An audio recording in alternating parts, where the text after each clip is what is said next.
Bismillahirrahmanirrahim. Alhamdulillah alladzi tawadu'a kullu syai'in li'azamatihi. Alhamdulillah alladzi zalla kullu syai'in bi'izzatihi. Alhamdulillah alladzi khada'a kullu syai'in li mulkihi. Alhamdulillah alladzi istaslama kullu syai'in li 'azamatihi.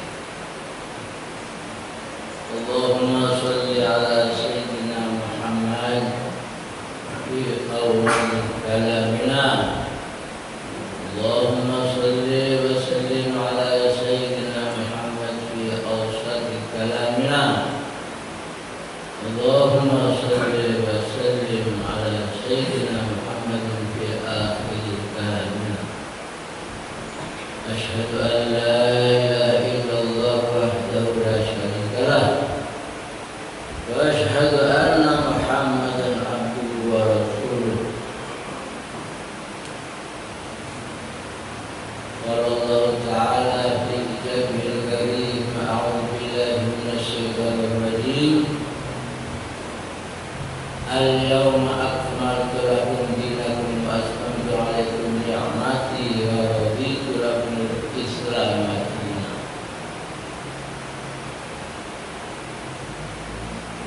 Wa qala Rasulullah sallallahu alaihi wasallam liyuballighu syahidul ghaibah atau kama qala Rasulullah sallallahu alaihi wasallam. Yang masyhur Allah, alhamdulillah kita mari bersama-sama bersyukur kepada Allah Subhanahu wa taala yang telah memberikan beberapa nikmatan kepada kita semua. Nikmat yang tidak ada satupun yang nikmat Allah Ta'ala yang kecil, tidak. Semua nikmat Allah besar kalau kita mau berpikir. Contohnya nikmat nasi satu butir kita lempar begitu saja. Padahal Allah Ta'ala untuk menumbuhkan padi satu butir itu perlu menciptakan bumi sekian besarnya, dan perlu membuat matahari, perlu membuat hujan, perlu membuat sungai, perlu membuat manusia yang harus menanam. Matahari dan bumi tidak bisa berputar sendirian, harus dengan komponen yang galaksi yang sekian besarnya. Itu kalau kita mau berpikir nikmat Allah yang kelihatannya kecil itu sebenarnya teratur suatu sistem yang sekian besarnya. Bagaimana besarnya bumi ini dibandingkan matahari, berapa ribu kayak kelereng dimasukkan ke masjid ini bumi taruh di masjid, ini mataharinya ini. Itu baru kita berpikir, apalagi kalau kita berpikir nikmat-nikmat yang lain. Wa in ta'uddu ni'matallahi la tuhsuha. Kalau engkau mencoba menghitung cok, ngomong terima kasih, menghitung cok, la tuhsuha, tidak akan kau bisa menghitung nikmat Allah. Baru menghitung cok. Saya kalau saya bilang terima kasih lebih tidak sempat ngomong gitu, ngitungnya cok sudah ada karu-karuan. La tuhsuha tidak akan bisa. Belum lagi kita diberi nikmat iman dan Islam. Wah, ini sudah nikmat yang terbesar dari Allah Subhanahu wa taala. Islam ini dikatakan nikmat. Ayat tadi yang saya baca, al-yauma akmaltu lakum dinakum wa atmamtu 'alaikum ni'mati. Aku sempurnakan nikmatku. Wa raditu lakumul Islam dinan, dan aku rela Islam sebagai agamamu.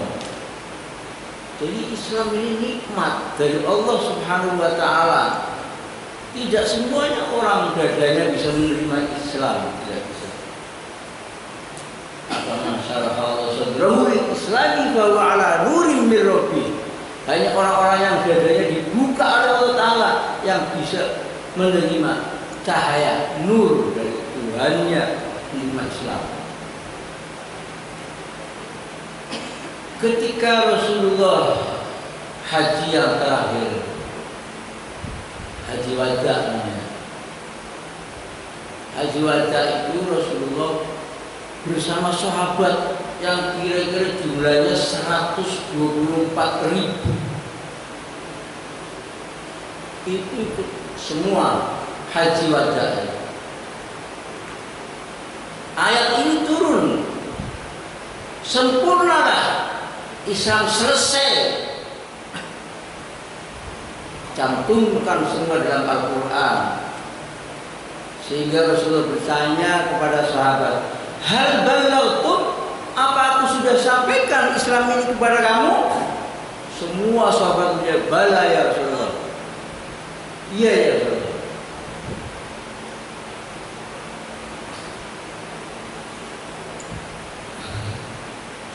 Engkau sudah menyampaikan.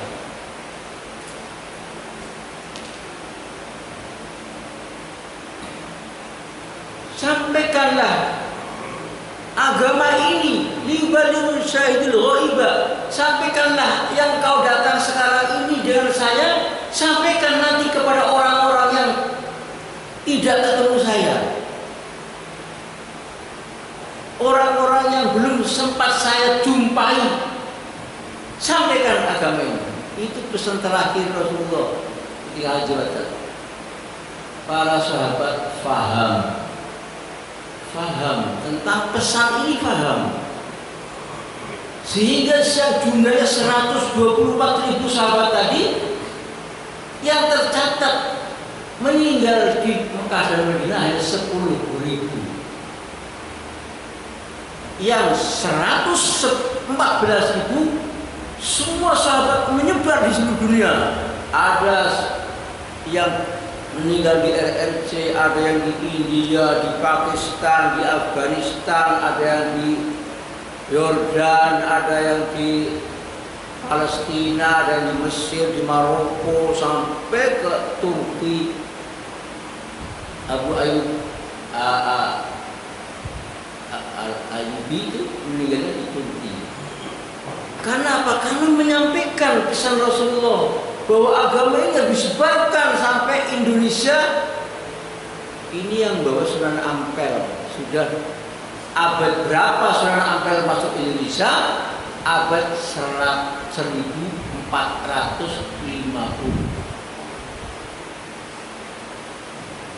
Itu pun ada analisa yang mengirimkan Sunan Ampel itu dari kerajaan Turki Utsmani. Jadi begitu luasnya dunia ini belum terjangkau semua. Filipina baru Mindanao, Luzon, Jepang belum. Sudah ada penjajahan Belanda di tek jadi tidak punya berkembang. Tanggung jawab siapa? Islam ini harus berkembang. Ini adalah tanggung jawab kita. Karena kuntum khairu ummatin ukhrijat linnas ta'muruna bil ma'ruf wa tanhauna 'anil munkar. Jadi hanya umatnya Nabi Muhammad SAW saja yang dituju dakwah menyebarkan Islam. Umat-umat yang dulu enggak. Umatnya Nabi Isa, ya Nabi Isa itu saja. Nabi Isa meninggal, ya sudah.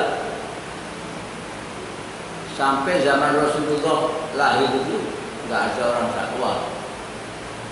Nabi Ibrahim diteruskan anak cucunya. Jadi setiap Nabi meninggal ganti Nabi terus itu. Enggak ada umatnya yang dakwah. Tapi hanya umatnya Nabi Muhammad SAW, karena tidak akan ada nabi lagi sesudah Nabi besar Muhammad SAW.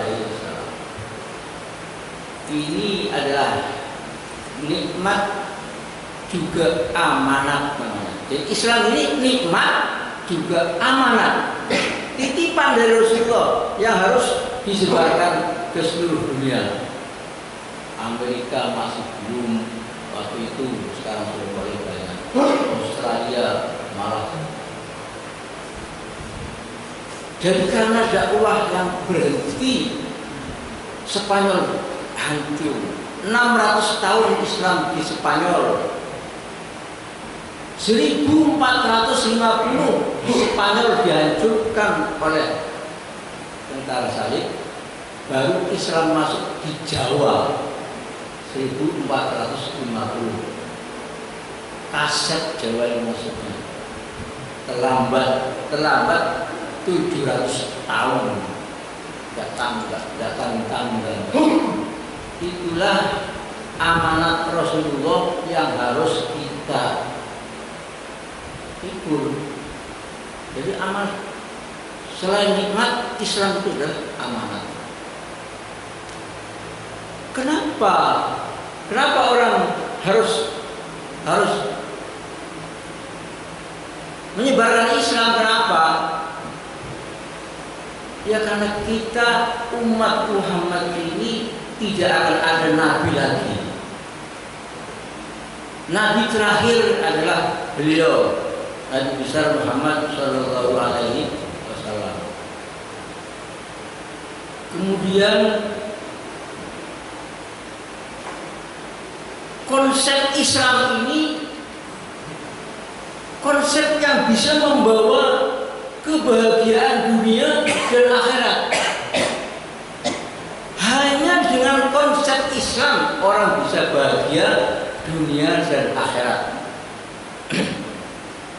Jadi Allah Subhanahu wa taala meletakkan kesuksesan, kebahagiaan, kejayaan itu hanya dengan mengamalkan Islam secara sempurna sesuai dengan apa yang telah disampaikan oleh Nabi kita Muhammad Shallallahu Alaihi Wasallam.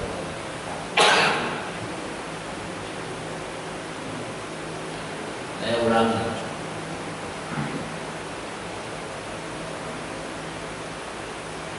Kebahagiaan, kejayaan itu hanya bisa dicapai dengan melaksanakan semua ajaran-ajaran Islam secara sempurna sesuai dengan yang dicontohkan atau dilakukan oleh Nabi besar Muhammad SAW. Ini harus sama. Ini kebahagiaan, kesuksesan itu hanya ditaruh oleh Allah Ta'ala hanya apabila orang itu melaksanakan agama secara sempurna, agama Islam ini secara sempurna sesuai dengan yang diajarkan atau dicontohkan oleh Nabi besar Muhammad SAW. Umat sekarang ini sudah sulit sekali mengamalkan apa yang dibawa oleh Rasulullah, itu sulit. Kayak nggak ada kemampuan.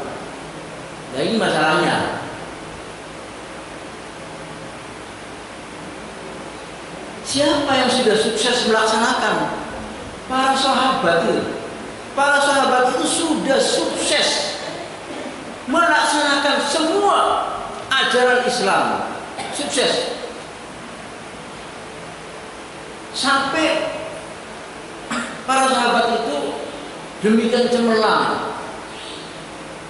Hanya beberapa tahun saja sudah Islam sampai ke Eropa.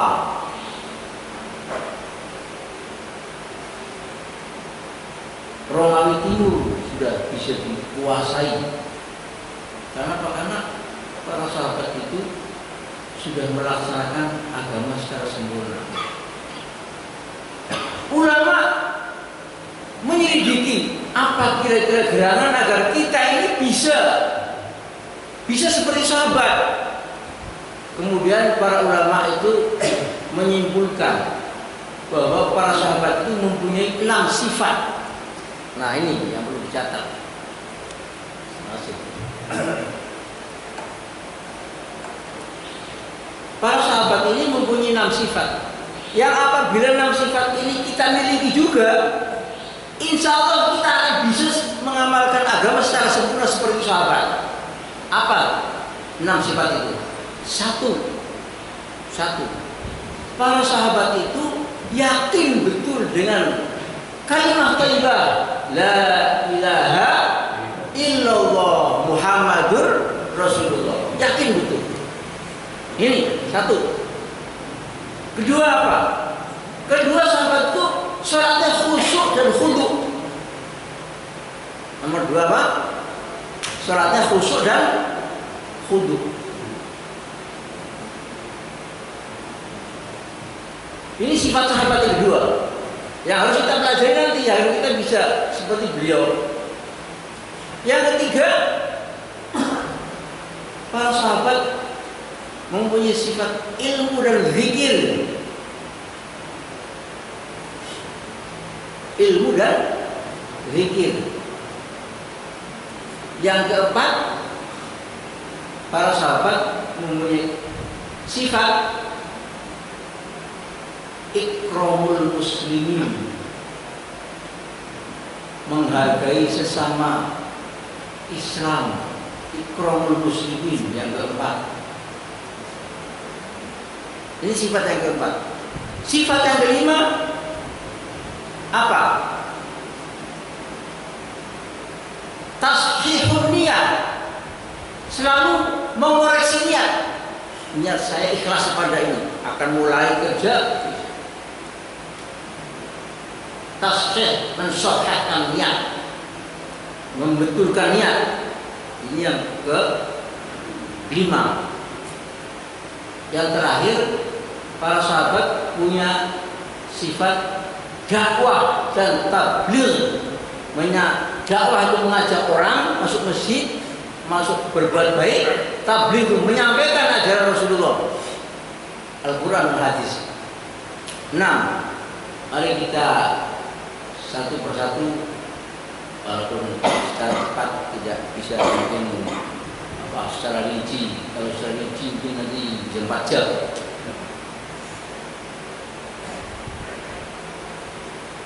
Pertama tadi apa? Yakin kepada kalimat thayyibah la ilaha illallah Muhammadur Rasulullah. Apa maknanya? Jadi 6 ini apa maknanya? Apa maksudnya? Apa fadilah keutamaannya? Lalu bagaimana cara memperolehnya? Kita bahas satu-satu. Apa maknanya? Apa maksudnya? Apa fadilahnya, keutamanya? Bagaimana cara memperolehnya? Satu persatu. Para sahabat itu bisa mengeluarkan semua makhluk dari dalam hatinya. La ilaha, tidak ada yang berhak disembah, yang berhak ditaati, yang berhak dibesar-besarkan, illallah, hanya Allah. Jadi kebesaran benda, kalau kita kan enggak, kita itu macam-macam isinya di sini. Hati kita tuh isinya macam-macam. Sahabat bisa mengeluarkan semua. Hanya Allah yang ada di dalam hati para sahabat itu. Ini harus kita pelajari. Harus kita bisa mencontoh sifat sahabat tadi itu.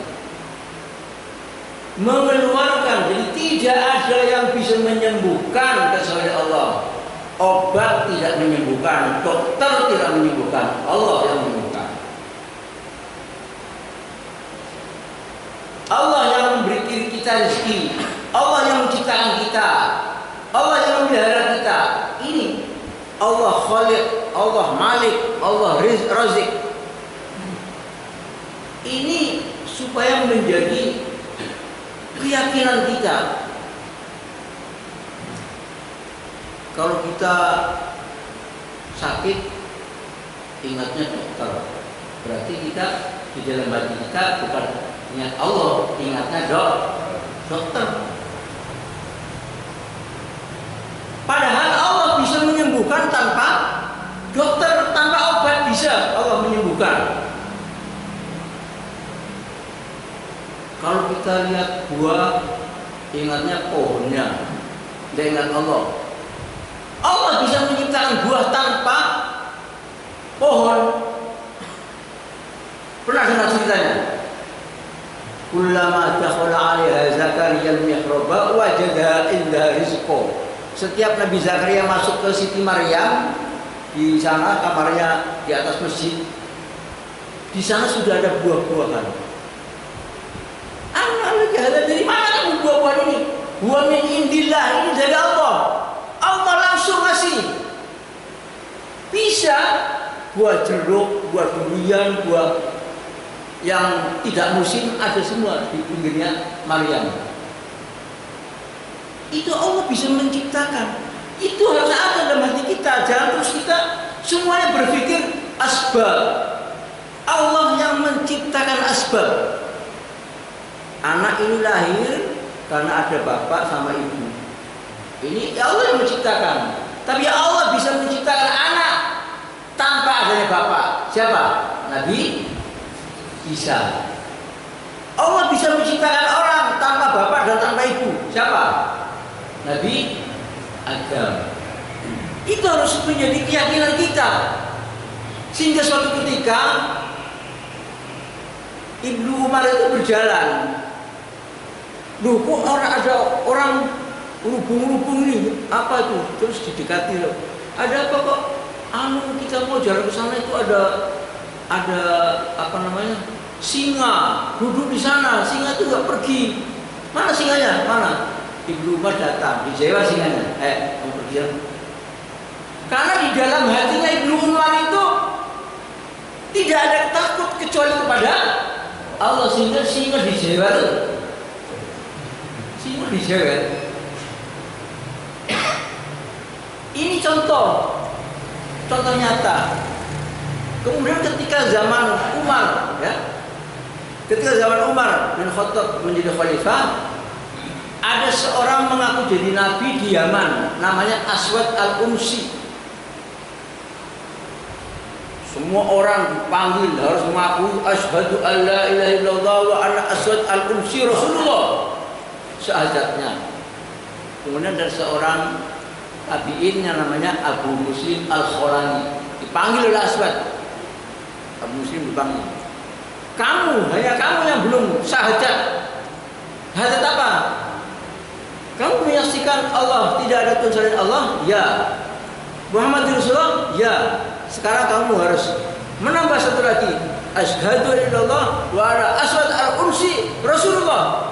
Aku enggak dengar kamu ngomong. Kata Muslim, kamu ngomong apa tadi? Saya enggak dengar. Marah Aswad al-Unsi. Sudah pengaruhnya besar. Aswad al-Unsi itu sudah kayak raja. Orang Yaman sudah hampir taklukkan semua karena dia memang orang kaya, orang preman, sudah. Aswad al-Unsi tetap tidak mau mengatakan bahwa Aswad al-Unsi Rasulullah tidak mau. Saya tidak dengar kamu ngomong.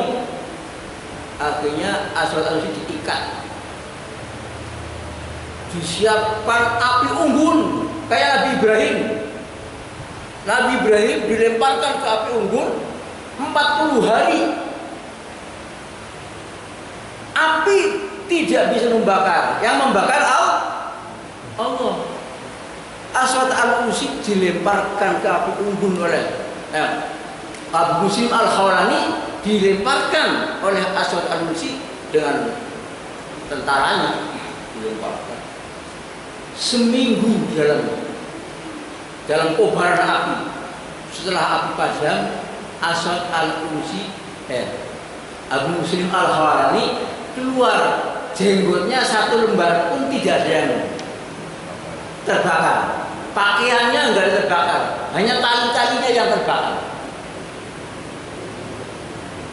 terus marah, Asy-Syanusi diusir, lalu ke Madinah menemui Umar, dirangkul sama Umar. Masya Allah, umat Nabi Muhammad ternyata ada yang seperti Nabi Ibrahim. Nabi Ibrahim dibakar 40 hari. Ya narukuni barda wa salaman ala Ibrahim, kata Allah Ta'ala kepada api. Tapi kepada Abu Musim Al-Khawlani begitu juga. Ternyata kata Umar, ternyata masih ada orang yang kayak Nabi Ibrahim. Jadi umat Muhammad itu, makanya kata Rasulullah, ulama ummati ka anbiya Bani Israil. Ulama-ulamaku kayak setingkat tahapnya setingkat Nabi Bani Israil. Itu Nabi Muhammad bersatu itu. Iya, contohnya Abu Musim Al-Khawlani. Nah, ini kenapa? Karena Abu Musim Al-Khawlani meyakini bahwa api tidak bisa membakar, Allah yang membakar. Allah bisa membakar tanpa api, dan Allah bisa ada api tidak membakar, bisa. Ini harus dimasukkan dalam hati. Jangan semuanya tuh asbab terus. Semuanya itu harus ingatnya Allah. Kita semua yang terlihat mata, yang terdengar kuping, yang terlihat dalam pikiran, itu harus kita tiadakan. Hanya Allah. Allah melihat kapal terbang. Wah, orang Amerika pinter-pinter ini buat kapal terbang. Bukan yang pinter orang Amerika, orang yang membuat Amerika itu loh. Zat yang menciptakan orang Amerika itu loh. Yang pinter siapa? Allah. Bukan orang Jepang yang pinter, orang yang membuat, zat yang membuat orang Jepang pinter itu loh. Yaitu Allah. Jadi kita harus semua Allah yang kita lihat. Kita lihat ini bukan ini made in Taiwan ini, Korea. Bukan Koreanya yang ingat, tapi Allah yang ingat sama kita. Jadi semua itu begitu, sahabat itu bisa begitu, bisa yakinnya apa ya? La ilaha illallah, artinya semua tidak ada, yang ada hanya Allah. Itu nanti seperti itu. Pernah terjadi pada waktu Rasulullah, pernah terjadi seorang panglima namanya Al-Ala Al-Hadrami diutus oleh Rasulullah mengambil upeti ke Bahrain.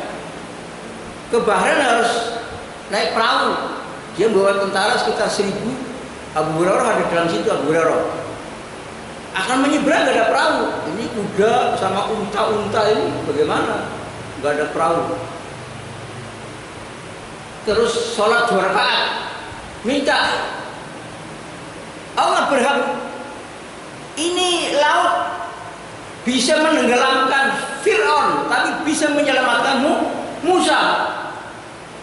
Minta yang munjizu anjiz, bisa lari di atas air. Sampai Abu Hurairah bilang gini, tak satupun kaki-kaki kuda itu yang basah. Saya saksinya, saya termasuk tentaranya. Jadi saya itu di dalam tentaranya beliau itu. Bisa tidak ada satu kaki kuda pun yang basah. Ini anak-anak kita cerita itu jangan Batman terus dia Batman semua. Ini karena tidak pernah taklim di masjid ini, cerita Batman semua. Ini coba saat Abu Waqqas juga pernah menyeberangi apa namanya sungai Furat. Kan luas tuh, ada 1 kilo 2 kilo tuh lebar derasnya tuh. Itu langsung dengan tentaranya itu langsung naik kuda di atas. Bukan satu orang, kalau satu orang itu kan namanya sakti loh, katanya sakti. Ini dana nusrat tuh kalau diberikan kepada orang yang membela agama Islam, dibela oleh Allah Ta'ala. Intan surullah yang surkum. Kalau engkau membela agama Allah, kamu akan ditolong oleh Allah. Itu asal Abu Waqqas tentaranya bisa nyebrang sungai Dajlah yang 2 km itu. Sampai ada seorang tentara yang minta izin sama Sa'ad, saya mau nyuci pakaian boleh? Iya boleh. Dicuci bisa, tapi kakinya kuda itu nggak ambles, tapi dia pegang gitu. Sampai 3 orang yang ikut nyuci di atas perjalanan itu. Jangan kita Batman terus. Ini nanti kitabnya ada di Hayatus Sahabat, kitabnya 3 jilid ini. Bisa ditaklimkan sini satu-satu aja, sahabat si A, sahabat si. Ini keyakinannya para sahabat kepada la ilaha illallah. Terus Muhammad Rasulullah, bagaimana Muhammad Rasulullah?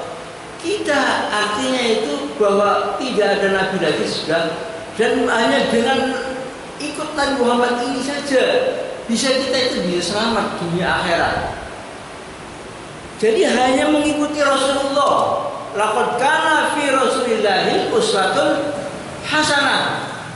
Harus kita tiru semua apa yang para sahabat itu. Kalau sampai saya ceritain dianggapnya lucu. Umar itu kalau lewat pakai kuda, oh ini dulu Rasulullah pernah kencing di sini, kita turun kencing dulu.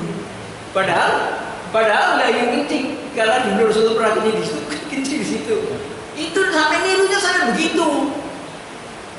Jadi para sahabat itu meniru 100% apa yang dilakukan oleh Rasulullah. Apa saja? Surah, sirah, dan sarirah. Ini yang perlu ditiru. Surah, rupanya Rasulullah. Oh, Rasulullah jenggotan, Rasulullah nggak kumisan, cukup kumisnya. Itu sahabat begitu semua. Rasulullah pakai jubah para sahabat. Ditiru semua. Orang kencingnya aja ditiru. Kencing berhenti di situ ditiru. Sampai suatu ketika Abu Bakar itu waktu jadi khalifah, kan Umar usul Abu Bakar, ini orang yang hafal Quran banyak terbunuh, Quran harus ditulis. Kalau nggak ditulis nanti kita mati, nggak ada anak cucu kita. Quran itu hilang. Apa jawabnya Abu Bakar? Mana saya bisa mengerjakan yang Rasulullah tidak mengerjakan? Rasulullah tidak mengerjakan. Coba, nggak mau Abu Bakar itu pertama itu terus mendesak Umar, nanti bisa hilang Quran ini.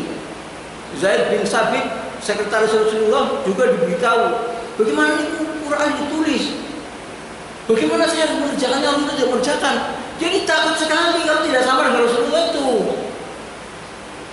Nanti di alam kubur sampean itu ditanya oleh malaikat, bukan pertama pertanyaan marrob buka, apa maknanya? Bukan siapa Tuhanmu, siapa pemeliharamu. Rabbun itu memelihara, yang makan kamu, rezeki kamu, Rabb. Kalau man ilahuka, siapa Tuhanmu? Man rabbuka, siapa pemeliharamu? Allah.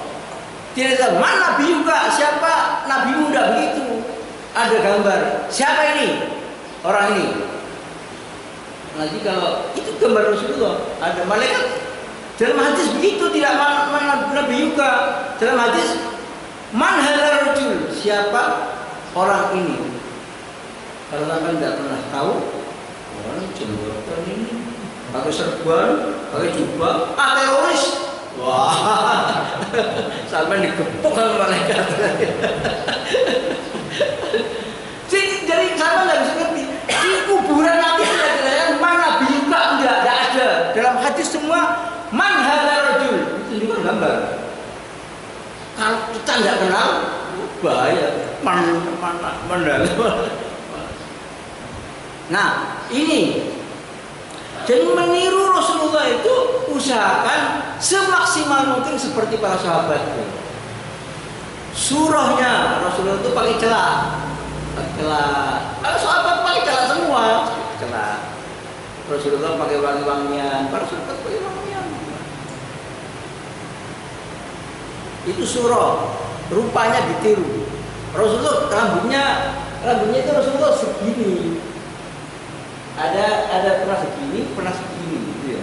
Lalu sahabat itu semua. Kalau mau cukur semua, tidak terus tipis-tipis ini, cukur semua Rasulullah. Jadi cukur semua jenggotan itu surah. Kemudian sirah itu perjalanan Rasulullah. Bagaimana Rasulullah sholat, bagaimana wudhu, bagaimana berperang, bagaimana dengan istrinya, bagaimana dengan bergaul dengan orang Yahudi, bagaimana semuanya itu ditiru semua. Pernah Abu Bakar nanya sama Aisyah, Aisyah, saya ini jadi khalifah, kamu lihat, saya berusaha meniru semua yang Rasulullah kerjakan. Kira-kira apa yang belum saya kerjakan? Ada. Apa itu? Itu Rasulullah biasanya kalau mau ke masjid lewat sana itu. Di sana ada orang perempuan Yahudi buta. Rasulullah itu ngasih makan dulu di sana. Nyuapi. Oh begitu Rasulullah nyuapi orang Yahudi buta. Iya, ya sudah, saya tirukan. Besok pagi saya mau membawa makanan sampai sana disuapi. Oh, kan tidak ngerti Rasulullah sudah meninggal. Orang itu tidak ngerti. Kok lama sekali, beberapa hari nggak ada orang yang nyuapi saya. Setelah disuapi, kok kasar nyuapinya? Bukan orang kemarin ini, kata Yahudinya tadi. Terus kasar gimana? Kamu tahu siapa yang kalau sambil disuapi sambil umpat-umpat, karena dia tuh ngertinya yang nyuapi orang Yahudi.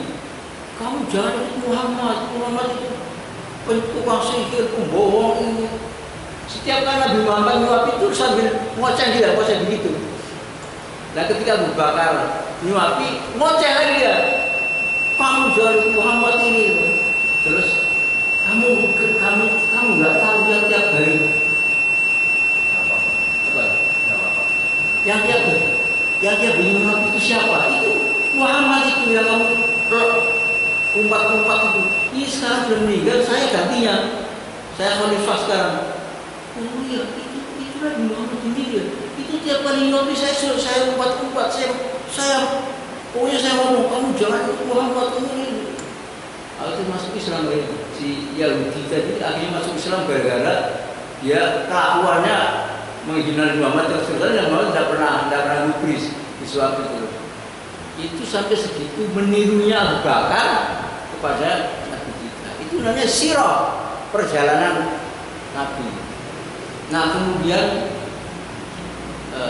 sariro, apa sariro? Risau, pikiran. Rasulullah itu risau, ya Allah umatku ini bagaimana nanti tidak masuk surga semua. Jadi dia berpikir terus Rasulullah pikirannya itu. Saya menyampaikan agama baru ini Jazirah Arabnya belum selesai. Sudah Jazirah Arab lah. Sudah mulai mau ke Syria itu. Jadi risau. Ada 3 risaunya Rasulullah ketika meninggal.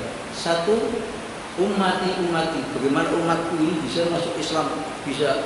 Sebab semua yang lahir sudah Muhammad namanya umat Muhammad. Cuma ada yang belum Islam itu kita yang wajib menyampaikan. Jadi umati. Kemudian Anisa itu juga Rasulullah risau. Orang perempuan, kamu jaga haknya orang perempuan. Orang lelaki itu jangan main pukul, jangan orang perempuan. Kalau dijaga agamanya dijaga, itu risau. Sehingga kalau sekarang ada orang perempuan buka-buka itu Rasulullah bingung, risau. Masya Allah, ini sudah dirisau, malah orang perempuan tidak menutup aurat. Itu tanggung jawab kita harus dakwah. Yang ketiga itu risaunya Rasulullah apa? As-sholah. Sholat. Banyak orang yang nggak karuan nggak sholat. Nah ini para sahabat itu yakinnya kepada la ilaha illallah Muhammadur Rasulullah sampai begitu, sampai saya bertuang tadi. Nah semuanya itu sampai risau kepada sholat. Tidak. Kalau orang sudah mengenal Allah namanya makrifat, maka dia harus sholat.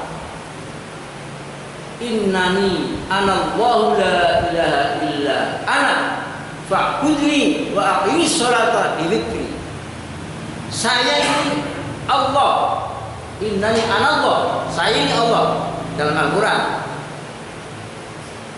La ilaha illa ana, tidak ada Tuhan yang disembah, tidak ada yang harus disembah. Illa ana, kecuali saya. Fa'budni, beribadahlah kamu semua. Wa aqimis sholat, dan laksanakan sholat li dzikri, untuk zikir kepadaku. Sholat itu fungsinya li dzikri, untuk ingat kepadaku. Tapi sholat tidak. mulai takbir Allah Akbar sampai salam tidak ingin Allah sama sekali. Itu namanya tidak khusyuk dan tidak khudu. Nah ini apakah itu khusyuk? Nah tadi yang belum saya terangkan itu cara memperoleh la ilaha illallah itu harus sering kita zikirkan.